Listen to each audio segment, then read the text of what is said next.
Hello student, today's our topic is circles and triangles. तो इस chapter में chapter number 20, ठीक है, उसमें हम सर्कल और ट्रायंगल्स के बारे में पढ़ने वाले हैं। ठीक है, तो सबसे पहले हम बेसिक्स यहाँ पे जानने वाले हैं क्या होता है। ठीक है, सर्कल जैसे आपको पहले भी प्रीवियस क्लासेस में आपने पढ़ा होगा, बट इसको अब हम और डिटेल से जानने वाले हैं सर्कल के अंदर क्या क्या फीचर्स होते हैं। ठीक है, तो सबसे पहले क्वेश्चन से शुरुआत करते हैं, क्योंकि इस क्वेश्चन में सारी चीजों के बारे में हमको क्लियर आपको पता चलते जाएगा। ओके, तो यहाँ पर जैसे बोला डायमीटर ऑफ द सर्कल क्या है, तो ये एक सर्कल है। ठीक है, तो इसका एक पॉइंट होता है ए सेंटर, इसको क्या बोलेंगे, जो बीच में जो पॉइंट होता है उसको क्या बोलेंगे, सेंटर पॉइंट। ठीक है, अब इसका डायमीटर क्या होता है कि जब कोई भी सर्कल होता है उसका जो हाफ जो सेंटर से होकर जाता है, ठीक है, कोई भी लाइन सेंटर से होकर जाता है वो उसका डायमीटर कहलाता है। तो डायमीटर आपको क्या दिख रहा है, पी क्यू, है ना, ये यहां से देखो सेंटर से होते हुए जा रहा है। ओके, तो यहां पर क्या लिखा है, diameter of the circle P Q. Okay, अब देखते हैं अब कॉर्ड ऑफ द सर्कल। ठीक है, कॉर्ड क्या होता है, आप देखते हैं कि कोई भी सर्कल में अगर हम एक तो डायमीटर है सेंटर से, जो सेंटर से होकर नहीं जाता ऐसा कोई भी हम लाइन यहां पर डाल देते हैं तो वो उसका क्या कहलाएगा, कॉर्ड कहलाएगा। ठीक है, तो यहां पे कॉर्ड एक ही दिख रहा है, ये तो डायमीटर हो गया, बट यहाँ पे एक और लाइन है, ये है AB, तो यहाँ पे हमने क्या लिख दिया AB। अब माइनर R, अब R का क्या होता है, देखो ये जो सर्कल है, सर्कल का जो ये जो लाइन है इसको हम बोलेंगे सर्कमफ्रेंस। ठीक है, लेकिन अगर आप इसको थोड़े से हिस्से को अगर यहाँ से यहाँ पर कुछ पॉइंट लगा देंगे मान लो, तो वो इसका क्या कहलाएगा, कॉर्ड कहलाएगा, सॉरी R कहलाएगा, है ना। तो यहाँ पे माइनर R को पूछ रहा है हमको। ठीक है, तो माइनर मतलब कि छोटा है ना, तो सबसे छोटा R का कौन सा दिख रहा है, ये दिख रहा है आपको, यहाँ से लेकर के A C B। ठीक है, ये इसका क्या कहलाएगा, ये इसका R। ठीक है, तो हम यहाँ पे क्या लिखेंगे, A C B और R का ये साइन डाल लेते हैं। ठीक है, मतलब ये थोड़ा इस तरीके से बनेगा।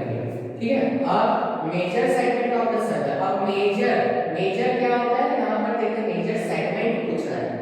ठीक है, तो सेगमेंट क्या होता है, जैसे कि हमने डाल दिया ये था R। ठीक है, अगर हम इस पॉइंट को मिला दें, ये जो पूरा हिस्सा क्या कहलाता है, ये जो पूरा हिस्सा सेगमेंट कहलाता है। ठीक है, R और सेगमेंट में आपको डिफरेंस क्या होता है कि ये जैसे ये दो पॉइंट है मान लो, इसमें ये हमने लिख दिया AB, ये R कहलाता है। ठीक है, ये इस तरीके का R कहलाता है, लेकिन ये लाइन पूरा जो यहाँ तक के जो पूरा हिस्सा को अगर हम देखेंगे तो ये क्या कहलाएगा, सेगमेंट। ठीक है, तो वैसे ही मेजर सेगमेंट यहाँ पे क्या क्या दिख रहा है आपको। ठीक है, तो मेजर सेगमेंट ये क्या हो जाएगा, ये हो गया A R P, sorry A से लेकर के यहाँ R फिर B फिर A, मतलब पूरा को कवर कर रहा है ना, मेजर।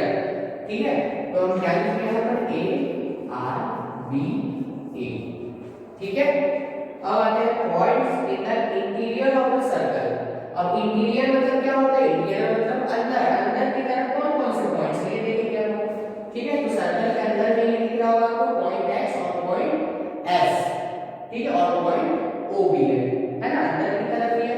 तो यहाँ पे हम लिखेंगे X O एंड S। ठीक है, अब यहाँ पे बोल रहा है semi circle is, semi circle मतलब कि हाफ सर्कल को ही हम सेमी सर्कल बोलते हैं। ठीक है, तो हाफ कहां से हो रहा है, ठीक है, हाफ कहां से हो रहा है, यहाँ से ही इसको हाफ मानेंगे, ये आधा हिस्सा ये आधा हिस्सा है ना, तो ये आधा हिस्सा को हम क्या करेंगे, semi circle P Q R, P Q R है ना, ये सारी चीजें क्या है आपका सेमी सर्कल है। अब आते हैं OP is equal to OQ। OP और OQ क्या है, देखो OP और OQ दोनों क्या दिख रहे हैं, देखो अब देखो डायमीटर का हाफ क्या होता है, रेडियस होता है, तो मतलब ये दोनों क्या है, यहाँ से यहाँ तक एक रेडियस, यहाँ तक एक रेडियस, तो हम यहाँ पे लिखेंगे रेडियस। तो बहुत सारे रेडियस रहते हैं, तो क्या करते हैं, ये इस तरीके से हम लिखते हैं रेडियस, है ना, प्लूरल फॉर्म है इसके। ओके, तो आई होप कि आपको समझ आ गया होगा। अब हम देखते हैं कुछ नेक्स्ट क्वेश्चन को। Okay student, now we will see the exercise 2। Exercise 2 के कुछ क्वेश्चंस अब हम सॉल्व करेंगे। ठीक है, तो इसमें जो एक्सरसाइज 2 है वो ट्रायंगल्स के बारे में दिया गया है। अभी हमने पढ़ा है सर्कल के बारे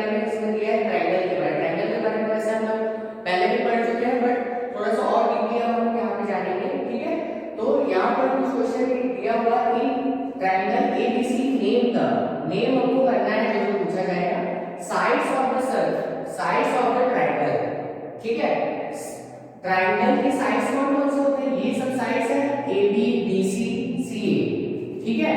तो इसे साइड्स कौन कौन से हो जाएंगे? ए बी बी सी सी ए, ठीक है। अब पूछ रहे वर्टाइसेस। वर्टाइसेस क्या होता है? ये जो पॉइंट होता है उसी को वर्टाइसेस बोलते हैं। तो इसके वर्टाइसेस क्या क्या है? ए बी और सी, है ना, तीन वर्टाइसेस होते हैं इसके। एंगल्स ऑफ द ट्रायंगल्स, तो एंगल कैसे बनेगा? पहले इधर से एक एंगल है, इधर से एक एंगल और इधर से एक एंगल बना है, ठीक है। तो angle A B C,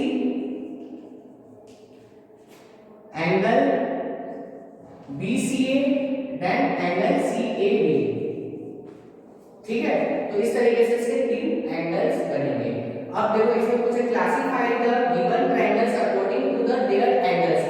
angles के अकॉर्डिंगली हमको देखना है कि किस टाइप के ट्रायंगल है, ठीक है। तो जैसे आपने प्रीवियस एक्सरसाइज में या चैप्टर में पढ़ा होगा कि obtuse, acute and right angle, इस सब के बारे में पढ़ा है। एंगल्स कितने टाइप्स के होते हैं वो भी पढ़ा है हमने, है ना, रिफ्लेक्सिव एंगल, स्ट्रेट एंगल, ये सब पढ़ा था। तो उसी का ही वैसे ट्रायंगल भी बनेगा, ठीक है। जैसे कि मान लो ये आपको दिख रहा है कि ये 110 है ये एंगल, और 30 और ये 40, तो ये मतलब ये 90 से ज्यादा है, ठीक है। 110 मतलब कोई भी एक एंगल हम देखेंगे तो यहाँ पर 190 से ज्यादा दिख रहा है ना, मतलब ये कौन सा हो जाएगा? ऑब्ट्यूज एंगल ट्रायंगल, ठीक है। इसका नाम क्या है? ऑब्ट्यूज एंगल ट्रायंगल, ठीक है। वैसे सेकंड वाला अगर हम देखते हैं, यहाँ पे देखो 40 डिग्री, यहाँ पे 90 डिग्री या 50 डिग्री। तो 90 डिग्री का है मतलब क्या होता है? राइट एंगल बनता है, 90 डिग्री मतलब राइट एंगल। ये क्या कौन सा ट्रायंगल बन गया? राइट एंगल ट्रायंगल, ठीक है। सिर्फ आपको ट्रायंगल यहाँ पे जोड़ना है, ठीक है। आपको एंगल को पहचानना है, 90 डिग्री का मतलब राइट एंगल ट्रायंगल बन गया। अब देखो यहाँ पर देख सकते हैं 50 60 70 सब 90 से छोटा है, सब 90 से छोटा है, मतलब क्या होता है? अक्यूट एंगल बनता है ना। तो यहाँ पे क्या लिखेंगे? अक्यूट एंगल ट्रायंगल, ठीक है। तो इस तरीके से इसका नेमिंग करना है।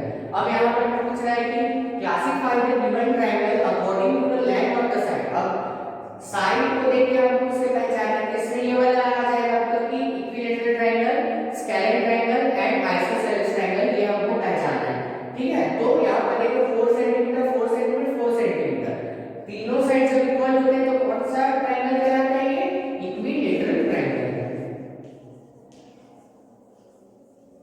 इक्विलेटरल ट्रायंगल, ठीक है। अब देखिए यहाँ पर टू साइड्स ऑफ इक्वल है, ये 4 सेंटीमीटर, ये 4 सेंटीमीटर, बट ये 6 सेंटीमीटर है। जब दो साइड्स इक्वल होते हैं तो कौन सा ट्रायंगल हो जाएगा? ये आइसोसेलेस ट्रायंगल,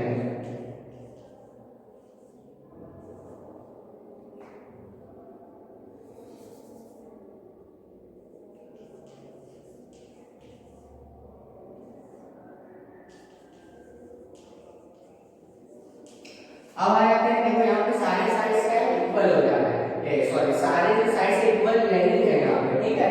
यहाँ पे 3 सेंटीमीटर है, 5 सेंटीमीटर है, 7 सेंटीमीटर, सब अलग अलग है, मतलब कि कौन सा ट्रायंगल कहलाएगा? Scalene triangle.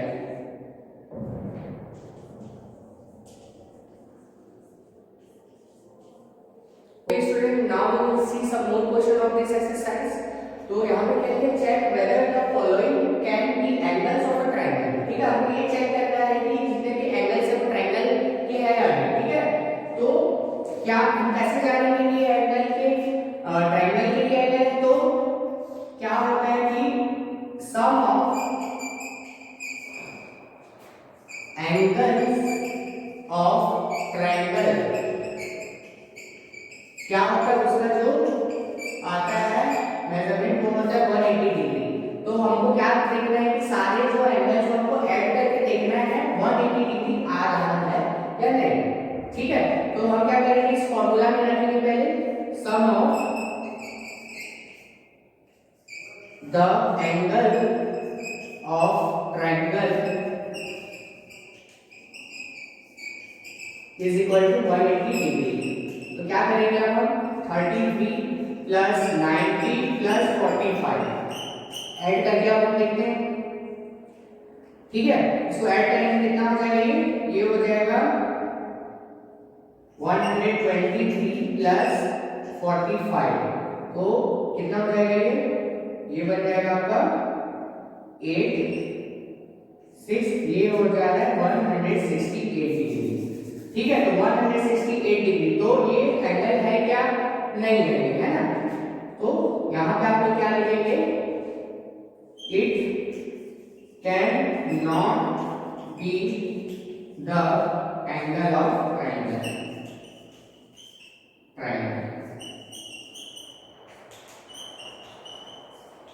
ओके, तो आपको ये चेक करना है कि 180 डिग्री हो रहा है या नहीं। ठीक है, वैसे ही आप इसको भी आप ऐड करके देखेंगे। ठीक है, तो यहाँ पर हम ऐड करेंगे 45 और 25, कितना हो जाएगा यहाँ पर 10 और ये 70, 110 और 70 180, तो ये बी नंबर में क्या है? ये एंगल ऑफ ट्रायंगल। ठीक है, अब यहाँ पे क्या करना है? Find the missing angle in each triangle. हमको क्या करना है? यार दो एंगल दिया है, थर्ड वाले एंगल को हमको निकालना है। ठीक है, तो अब हम जानते हैं यहाँ पे क्या लिखेंगे? पहले sum of angle of triangle is equal to 180 degree. ठीक है, हम क्या किए? इसको हमको नहीं पता है, तो हमने इसको क्या मान लिया? इसको x लगा लिया। ठीक है, तो क्या करेंगे हम? इसको 90 plus 40 plus x is equal to 180। ठीक है, हमको नहीं पता इसलिए हमने x यहाँ पे इसको लगा दिया। ठीक है, इन दोनों को ऐड करेंगे, कितना हो जाएगा? 130 plus x is equal to 180। अब क्या करेंगे? हमको इस x को पहचान, x का ही वैल्यू निकालना है, थर्ड वाले का। तो क्या करेंगे हम? 180 में से 130 को माइनस कर देंगे, तो आपका जो आंसर निकल के आ जाएगा 50 डिग्री। ठीक है, तो थर्ड एंगल का वैल्यू कितना आ जाएगा? 50 डिग्री। ठीक है, आप इसको चाहे तो ऐसे ऐड करके देख सकते हैं, 50 प्लस 40 90, 90 और 90 180, तो टोटल 180 डिग्री होना चाहिए अगर जब हम उसको सबको सम करते हैं तो। ओके, स्टूडेंट हम देखते हैं नेक्स्ट क्वेश्चन। यहां पे दिया हुआ है one of the acute angles of a right angle triangle is 42 degree, find the other angle, other acute angle. ठीक है, तो इसमें क्या बोल रहे हैं कि एक acute angle right angle triangle है। ठीक है, जिसका एक अक्यूट एंगल मतलब एक एंगल का वैल्यू दिया हुआ है 42 डिग्री, तो दूसरा अक्यूट एंगल कौन सा होगा ये पूछ रहा है। तो इसमें ये बोल रहा है कि एक राइट एंगल ट्रायंगल है। राइट एंगल ट्रायंगल मतलब मैंने बताया कि क्या होता है? 90 डिग्री का ये होता है, और ये दोनों क्या है? दो अक्यूट एंगल है। ठीक है, तो हमने यहाँ पर नेमिंग कर दिया ABC। ठीक है, तो यहाँ पर ये बोल रहा है कि एक का वैल्यू यहाँ पर दिया है 42 और दूसरे का हमको निकालना है। ठीक है, तो हम लोग क्या करेंगे? सबसे पहले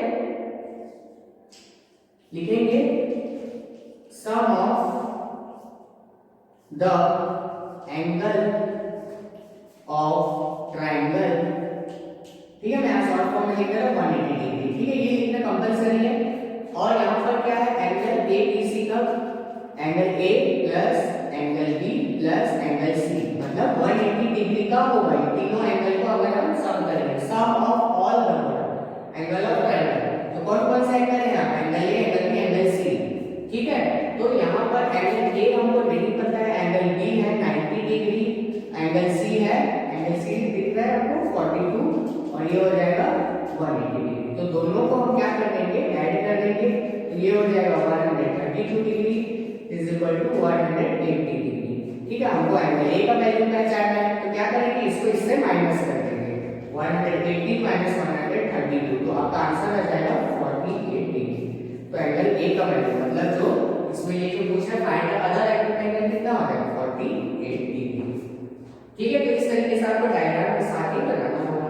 ठीक है, मैं इसको थोड़ा और सीधा कर देता हूं। हाँ, अब आते हैं next question. Two angles of a triangle are equal if the measure of the third angle is 116 degree, find the measure of each of the equal angle. तो यहाँ पर बोल रहा है कि दो एंगल क्या है किसी ट्रायंगल के? इक्वल है। ठीक है, जिसमें से थर्ड एंगल की वैल्यू आपको दिया है 116 डिग्री, तो आपको क्या करना है कि बाकी के जो दोनों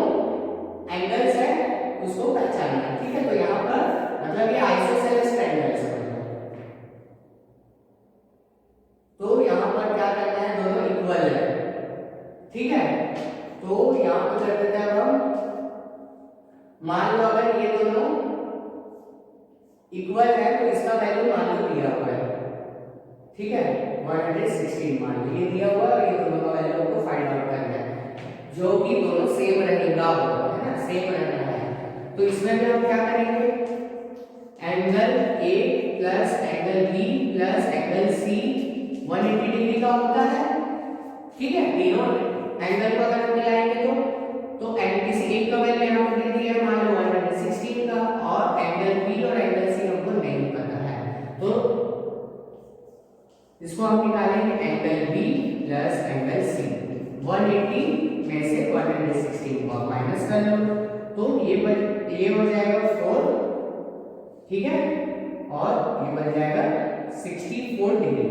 तो एंगल B और एंगल C दोनों को मिलाकर कितना है, 64। अगर हमको यहाँ पे पूछे each of the equal angle, तो दोनों का, अगर इसका भी निकाल इसका भी, अब बोल रहा है कि दोनों इक्वल है, ठीक है, तो हम यहाँ ब्रैकेट में लिख देते हैं दोनों इक्वल है। तो क्या कर देंगे यहाँ पर, तो मतलब ये क्या हो सकता है, एंगल B को ही एंगल C भी एंगल B मान सकते हैं, तो दोनों इक्वल है, ठीक है।